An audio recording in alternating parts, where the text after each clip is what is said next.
Hello दोस्तों, स्वागत है हमारे यूट्यूब चैनल सर्टेनिस्ट मटेरियल में। और यहाँ पर देखिए आज हम बात करेंगे पॉलिटेक्निक 6 सेमेस्टर के सब्जेक्ट यहाँ पर metrology and measuring instrument M&MI। ठीक है, M&MI जो यहाँ पर सब्जेक्ट है, इसको यहाँ पर हम चैप्टर फर्स्ट जो है इंट्रोडक्शन, इसको कवर करेंगे। और देखिए इससे मैक्सिमम क्वेश्चंस आपके एग्जाम में पुटअप होते हैं।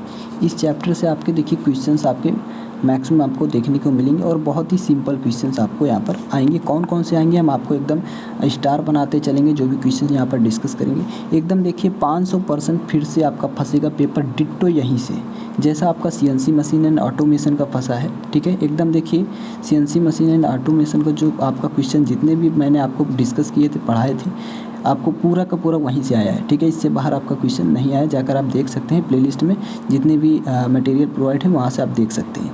ठीक है, तो इसी प्रकार से यहाँ पे देखिए एकदम जितने भी हमारे स्टूडेंट जो हमें क्या किए हैं, ज्वाइन किए हैं, उनका एकदम यहाँ से एकदम पेपर अच्छा जाने वाला है। तो चलेंगे यहाँ पर देखिए जो चैप्टर फर्स्ट एकदम महामैराथन क्लास होने वाली है, एकदम बन जाइए और एक लेक्चर में ही पूरा चैप्टर आपका कंप्लीट हो जाएगा। तो चलते हैं यहाँ पर। सबसे पहले यहाँ पर देख लेते हैं कौन कौन से टॉपिक इसमें हम स्टडी करेंगे। ठीक है, तो फर्स्ट यहाँ पर टॉपिक देख सकते हैं डेफिनेशन ऑफ मेट्रोलॉजी। आखिर मेट्रोलॉजी क्योंकि देखिए इंपॉर्टेंट है, तो मेट्रोलॉजी क्या होता है, इसके स्टैंडर्ड मेजरमेंट क्या होते हैं। ठीक है, स्टैंडर्ड ऑफ मेजरमेंट क्या होते हैं, टाइप्स ऑफ एरर। ठीक है, जो एरर होता है वो कितने टाइप्स का होता है, जो इसको त्रुटि कहते हैं हिंदी में। कंट्रोलर जो कंट्रोलेबल होता है, रैंडम एरर होता है। 2 एरर होते हैं, इनको डिस्कस करेंगे और इतना इंपॉर्टेंट भी है आपका एग्जाम की दृष्टि से। ठीक है, कुछ यहाँ पर इंपॉर्टेंट डिफिनीशंस देखेंगे, जैसे आपका प्रिसीजन हो गया, एक्यूरेसी हो गया, सेंसिटिविटी हो गया, आपका जो हिस्टेरेसिस ये हो गया, रेस्पॉन्स टाइम हो गया, रिपीटेबिलिटी हो गया, आपका कैलिब्रेशन हो गया। ठीक है, और आपका अनसर्टेनिटी ऑफ मेजरमेंट हो गया। ठीक है, और नेक्स्ट यहाँ पर देखेंगे तो इंटरचेंजेबिलिटी हो गया, तो ये भी आपका इंपॉर्टेंट है, इंटरचेंजेबिलिटी जो है, और precision. Standardisation and standardising organisation कौन कौन से होते हैं, इसको हम डिस्कस करेंगे। बस आपको इतने ही टॉपिक कवर करने हैं। तो चलते हैं यहाँ पर फर्स्ट टॉपिक पर। तो सबसे पहले यहाँ पर हम देखेंगे कि आखिर मेट्रोलॉजी होता क्या है। तो जिसे देखिए मेट्रोलॉजी को हम कहते हैं माप विज्ञान। माप विज्ञान यानी कि जितना भी मेजरमेंट होगा, इस विज्ञान में हम ओनली मेजरमेंट करते हैं, तो कह सकते हैं ये विज्ञान की वह शाखा है, it is the branch of science. ठीक है, जिसके अंतर्गत मापन की जो डिवाइसेस होती हैं, ठीक है, मापन युक्तियों या मापन यंत्रों, उपकरणों तथा मापन विधियों के विषय में अध्ययन किया जाता है, उसे हम मेट्रोलॉजी कहते हैं। इसका एग्जांपल अगर हम बात करें तो जैसे आपका टेम्परेचर हो गया, मास हो गया, द्रव्यमान हो गया, टाइम हो गया। ठीक है, ये इसके एग्जांपल लिख देंगे। इसके ऑब्जेक्टिव्स कौन कौन से हैं, देखिए इसके ऑब्जेक्टिव्स की अगर हम बात करें, जो उद्देश्य हैं, तो मापन में अपनाई जाने वाली विभिन्न विधियों का स्टैंडर्डाइजेशन करना, यानी कि मानकीकरण करना। एक्यूरेसी इससे क्या होती है, हाई मिलती है। एफिशिएंसी जो होती है वो किसी भी प्लांट्स की वो हाई हो जाती है। प्रोडक्टिविटी में हमारा इंक्रीजमेंट हो जाता है। कार्य विशेष के लिए सही एवं उपयुक्त मापन यंत्र का यूज किया जाना चाहिए। मापन की देखिए मापन की जो नई आधुनिक विधियाँ हैं और जो टेक्नोलॉजी हैं, उनका डेवलपमेंट करना और उनका यूज करना। ठीक है, तो ये आपको ऑब्जेक्टिव्स में लिख देना है। दूसरा यहाँ पर टॉपिक हम पढ़ेंगे स्टैंडर्ड ऑफ मेजरमेंट। तो क्या स्टैंडर्ड मेजरमेंट है, इनको हम देख लेते हैं।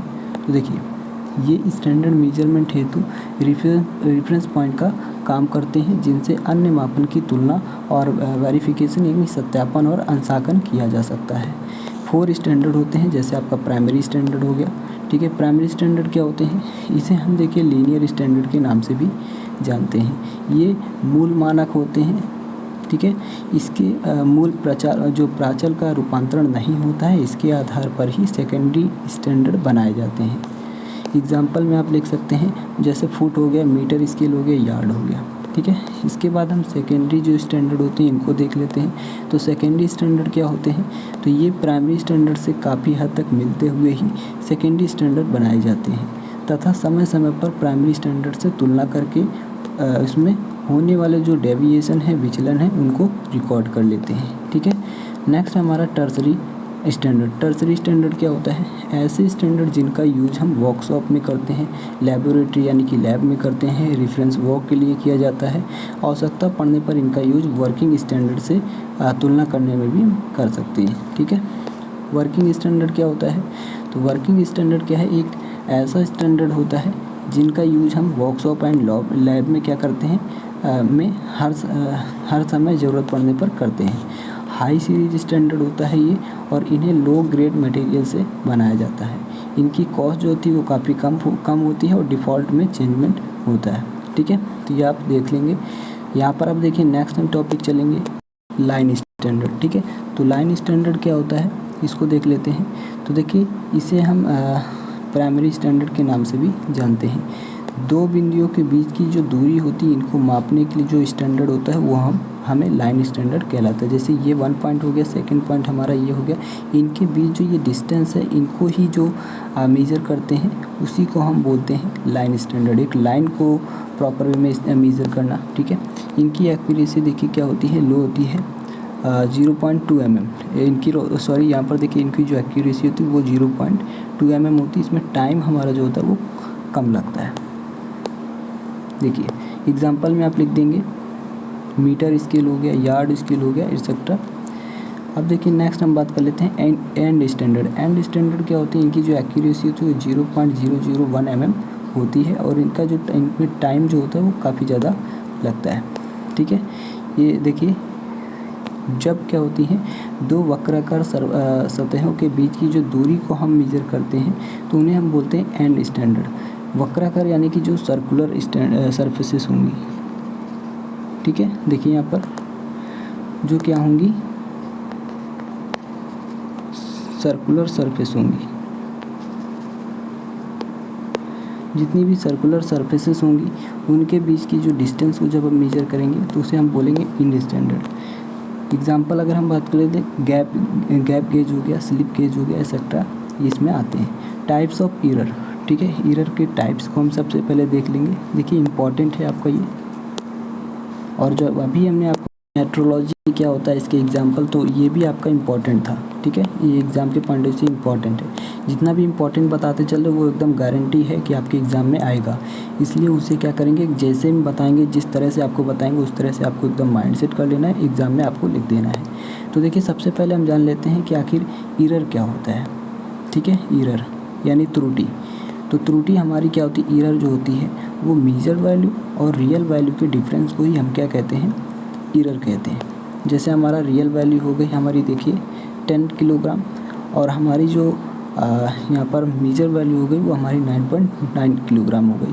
तो एरर हमारा कितना लिखिएगा, माइनस का 0.1 किलोग्राम।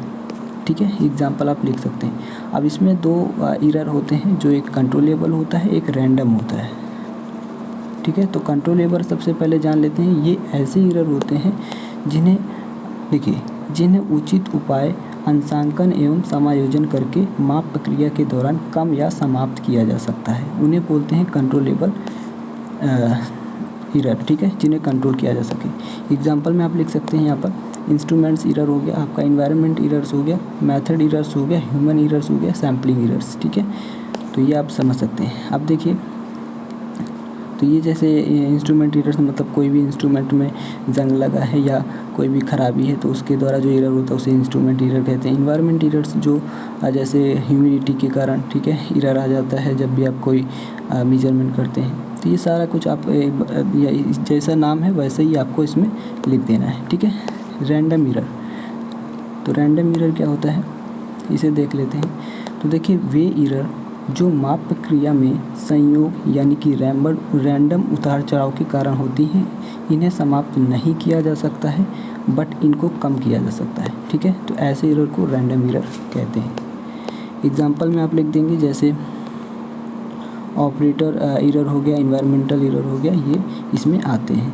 अब हम बात कर लेते हैं कि आखिर प्रेसिजन क्या होता है। इम्पॉर्टेंट है ये आपका। ठीक है, ऊपर वाला भी जो मैंने बताया आपका एग्जाम के पॉइंट से बहुत इंपॉर्टेंट था, ये भी आपका बहुत इंपॉर्टेंट है। इसमें से कुछ डिफिनीशंस आपको एग्जाम में एकदम रखी मिलेंगी।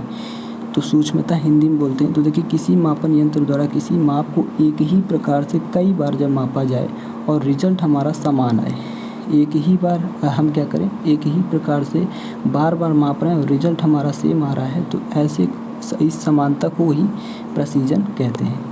ठीक है, एक्यूरेसी क्या होती है, यानी कि यथार्थता, इसको हिंदी में बोलते हैं। मापित मान वास्तविक मान के कितने करीब है। ठीक है। ये बताता है एक्यूरेसी को। किसी यंत्र द्वारा मापी गई प्रेक्षित माप और वास्तविक माप में जितनी समानता होगी वह यंत्र उतना ही एक्यूरेट होता है, उतनी ही ज़्यादा उसकी एक्यूरेसी होती है। अर्थात मापन यंत्र द्वारा मापी गई प्रेक्षित माप व वास्तविक माप से निकटता को ही हम एक्यूरेसी कहते हैं। ठीक है, जितना ज़्यादा शुद्ध प्रोडक्ट मिलता है उसे ही हम बोलते हैं एक्यूरेसी। जितना ज़्यादा शुद्ध उतना ज़्यादा एक्यूरेट। ठीक है, इसमें जो होता है एरर कम होता है, एक्यूरेसी ज़्यादा होती है। ठीक है, देखिए सेंसिटिव इससे जो सुग्राहिता यानी कि सेंसिटिविटी क्या होती है। किसी मापन यंत्र द्वारा मापी गई किसी माप के छोटे से छोटे अंतर को मापने की सूक्ष्मता ही सेंसिटिविटी कहलाती है। एग्जाम्पल आप फार्मूला यहाँ पर आप लिख सकते हैं, S बराबर स्केल स्पेसिंग, या कह सकते हैं it is the ratio of scale spacing and scale division value is called sensitivity. ठीक है, सूक्ष्म परिवर्तन का पता इसमें लगा लिया जाता है, इससे लगा सकते हैं। अब देखिए नेक्स्ट हम बात कर लेते हैं क्या कि रेस्पॉन्स टाइम क्या होता है। ठीक है, रेस्पॉन्स टाइम तो किसी मापन यंत्र द्वारा इनपुट एप्लीकेशन के डाटा को फाइनल पोजीशन में परिवर्तित करने में लगे समय को ही हम बोलते हैं रेस्पॉन्स टाइम यानी प्रतिक्रिया समय। यहाँ पर नेक्स्ट है हमारा रिपीटेबिलिटी, इसको हम रिप्रोडक्टिविटी भी कहते हैं। तो जब भी आपका रिपीटेबिलिटी हो या रिप्रोडक्टिविटी दोनों का मीन सेम होता है। इसमें क्या करता है, इसमें ये हमारी एक्यूरेसी से संबंधित होता है। इस प्रकार देखिए, इस प्रकार एक ही वैल्यू के एकदम सेम एक्यूरेसी ये समझ लीजिए। ठीक है, इस प्रकार एक ही वैल्यू के बार बार रिपीट करने को ही रिपीटेबिलिटी कहते हैं। जो रिपीट करे, ठीक है, वही हमारा रिपीटेबिलिटी कहलाता है। हिस्टैरिसीस क्या होता है, तो देखिए किसी मापन यंत्र द्वारा किसी निश्चित परास के अंदर मापे गए मान के आउटपुट के उच्चतम मान जो मैक्सिमम वैल्यू होती है जहाँ से इनपुट हमारा घटने लगता है उसको हम हिस्टैरिसीस कहते हैं। ठीक है, याद रखेंगे इसे। देखिए हिस्टैरिसीस कहते हैं। नेक्स्ट हमारा कैलिब्रेशन। कैलिब्रेशन किसे कहते हैं, किसी मापन यंत्र की एक्यूरेसी को बनाए रखने के लिए उस यंत्र की किसी अन्य प्राइमरी एंड सेकेंडरी स्टैंडर्ड से तुलना करके यंत्र को ठीक करने की क्रिया को कैलिब्रेशन कहते हैं। अनसर्टेनिटी ऑफ मेजरमेंट क्या होता है, तो देखिए according to quantum mechanics principle के अकॉर्डिंग अगर हम बात करें तो अनसर्टेनिटी ऑफ मेजरमेंट क्या होता है, तो किसी कण यानी कोई पार्टिकल है उसकी हम पोजीशन है मोमेंटम को एक साथ एकदम ठीक नहीं मापा जा सकता है। इस प्रकार यदि एक राशि अधिक शुद्धता से मापी जाएगी यानी हाई एक्यूरेट से यानी अच्छी एक्यूरेट से मापी जाएगी तो दूसरी के मापन में उतनी ही अशुद्धता बढ़ जाएगी। ठीक है, चाहे उसे मापने में कितनी भी स्किल्स की क्यों ना हो। ठीक है, उसे हम बोलते हैं अनसर्टेनिटी ऑफ मेजरमेंट कहलाता है वो हमारा। नेक्स्ट हमारा लास्ट जो है वो है इंटरचेंजेबिलिटी, जो कि बहुत ज़्यादा इंपॉर्टेंट है आपके एग्ज़ाम के पॉइंट ऑफ व्यू से। तो इसे एकदम एग्ज़ाम के लिए बहुत इंपॉर्टेंट है, आपको एकदम रट लेना है। तो देखिए इससे पहले एक चीज़ और बता दें, जो स्टूडेंट देखिए क्या किए अभी तक भविष्य का जेई चैनल को सब्सक्राइब नहीं किए। ठीक है, भविष्य का जेई को जल्दी से सब्सक्राइब कर लीजिए क्योंकि यहाँ पर आपको इम्पॉर्टेंट क्वेश्चंस आपको मिलने वाले हैं। जितना भी आपके सब्जेक्ट के पॉइंट ऑफ व्यू एग्जाम के पॉइंट ऑफ व्यू से इम्पॉर्टेंट है आपका सब्जेक्ट वाइज उतना आपको मिलता रहेगा। लिंक आपको इसका डिस्क्रिप्शन बॉक्स में मिल जाएगा। देखिए यहाँ पर इंटरचेंजेबिलिटी क्या होता है, इसका तात्पर्य वेरियस इंस्ट्रूमेंट यानी कि जो विभिन्न प्रकार के इंस्ट्रूमेंट्स होते हैं, उपकरण होते हैं या पार्ट्स को एक दूसरे के स्थान पर उपयोग करने की क्षमता से है, जबकि मापन की एक्यूरेसी एंड जो विश्वसनीयता होती है उसको प्रभावित ना होने दे। तो ये हमारा इंटरचेंजेबिलिटी कहलाती है। ठीक है, नेक्स्ट एंड लास्ट टॉपिक हमारा बचता है स्टैंडर्डाइजेशन क्या होता है, मानकीकरण क्या होता है। ठीक है, तो यहाँ पर देखिए मानकीकरण की अगर हम बात करें तो एनी कंट्री इकोनॉमी जो होती है, किसी भी कंट्री की जो इकोनॉमी होती है वो डिपेंड करती है इंडस्ट्रीज़ की प्रोडक्टिविटी एंड इफ़िशियंसी पर। क्योंकि देखिए जितनी भी इंडस्ट्रीज़ होती हैं सबसे ज़्यादा इकोनॉमी उन्हीं से क्रिएट होता है। ठीक है, तो इसके लिए ज़रूरी है कि उद्योगों में बनने वाले जो पार्ट्स हैं उनके बीच इंटरचेंजेबिलिटी एंड डाइवर्सिटी, इंटरचेंजेबिलिटी ज़्यादा हो, डाइवर्सिटी कम हो। ठीक है, और यहाँ पर देखेंगे ये सब कैसे हो सकता है, जो स्टैंडर्डाइजेशन है इसी से ये संभव हो सकता है, पॉसिबल हो सकता है। स्टैंडर्डाइजेशन की कई लेवल होती हैं, जैसे अगर हम बात कर लें तो नेशनल लेवल पर स्टैंडर्डाइजेशन होता है, इंटरनेशनल लेवल पर होता है, कंपनी लेवल पर होता है। ठीक है, स्टेट लेवल पर होता है। तो ये सारा कुछ आप देख सकते हैं। अब हम बात कर लेते हैं स्टैंडर्डाइजेशन ऑर्गेनाइजेशंस की, तो ये क्या होते हैं, तो देखिए मेट्रोलॉजिकल इंस्ट्रूमेंट्स के स्टैंडर्ड की जांच करने के लिए भारत में मुख्य संस्था यानी कि ऑर्गेनाइजेशन जैसे हमारा BIS है, ब्यूरो ऑफ इंडियन स्टैंडर्ड्स, ठीक है। ये हमारा नेशनल ऑर्गेनाइजेशन कहलाता है, के अंतर्गत आता है और इसकी मोर ब्रांचेस हैं जिसमें सेपरेट काम एवं विभिन्न प्रकार के उद्योगों के लिए जो यहाँ पर एक्सपर्ट्स लोगों की जो कमिटीज़ होती हैं ये होती हैं और यहाँ पर वर्क अलग अलग होते हैं, ठीक है। और अदर ऑर्गेनाइजेशन जैसे आपका यहाँ पर ISO हो जाता है, ठीक है। ISO India standard of organisation, NPL होता है। तो इस तरह से कई सारे ऑर्गेनाइजेशन इसमें आते हैं। तो ये आपका स्टैंडर्डाइजिंग ऑर्गेनाइजेशन कहलाता है, ठीक है। तो आई होप आप सभी को समझ में आ गया होगा ये पूरा का पूरा चैप्टर। अगर चैप्टर आपको पूरा का पूरा समझ में आ गया तो चैनल को लाइक शेयर एंड सब्सक्राइब जरूर करें, दोस्तों में शेयर करें। Thanks for watching this video. मिलेंगे नेक्स्ट वीडियो में नेक्स्ट चैप्टर के साथ। और देखिए प्लेलिस्ट में आपको सब चैप्टर एकदम चैप्टर बाय चैप्टर मिलेंगे, वहाँ से आप लोग देख लेंगे, ठीक है। और चैनल को सब्सक्राइब जरूर कर देंगे जो मैंने बताया था आपको भविष्य का जेई, क्योंकि वहीं से आपकी सारी की सारी हेल्प हो पाएगी। तो thanks for watching this video. मिलेंगे नेक्स्ट वीडियो।